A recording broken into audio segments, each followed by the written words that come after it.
ఉద్యమానికైనా ఉద్యోగానికైనా కావాల్సింది త్యాగం. ఈరోజు మన ఎన్జిఓ మిత్రులు, ఆర్టీసీ మిత్రులు, అలాగే రాష్ట్ర సీమాంధ్ర జిల్లాలో ఉన్న ఉద్యోగస్తులు అందరూ కూడా సమ్మెబాటులో పట్టారు.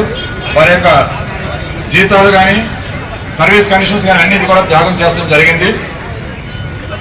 ఈరోజు ఇక త్యాగం చేయవలసింది మన సీమాంధ్రలో ఉన్న మంత్రులు, ఎమ్మెల్యేలు, ఎంపీలు వారి యొక్క పదవులకు త్యాగం చేయాలి.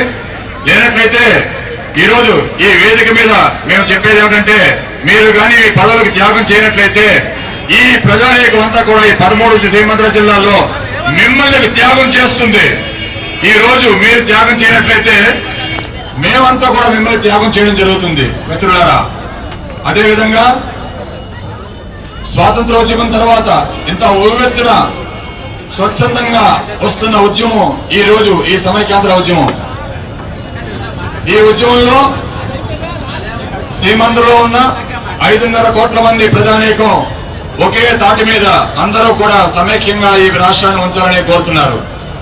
ఈ విషయాన్ని మన రాష్ట్ర హైకోర్టు గాని సుప్రీంకోర్టు గాని సుమోటోగా స్వీకరించి తెలంగాణ నోట్ అనేది పెట్టడానికి వీలు లేదు అనే ఒక రెఫరెండం అనేది తీసుకుని ఈ ప్రజానీకం అంతా ఉవ్వెత్తున లేచారు కాబట్టి ఇదే రెఫరెండం కింద పరిగణించి అసెంబ్లీలో గాని అదేవిధంగా కేంద్ర కేబినెట్ లో గాని ప్రవేశపెట్టడానికి అవకాశం లేకుండా ఒక తీర్మానం చేసినట్లయితే ఈ రోజు మన సమైక్యాంధ్ర ఉద్యమం ఎంతో ఉవ్వెత్తున లేచిన ఉద్యమం అలాగే సస్టైన్ అవుతుంది.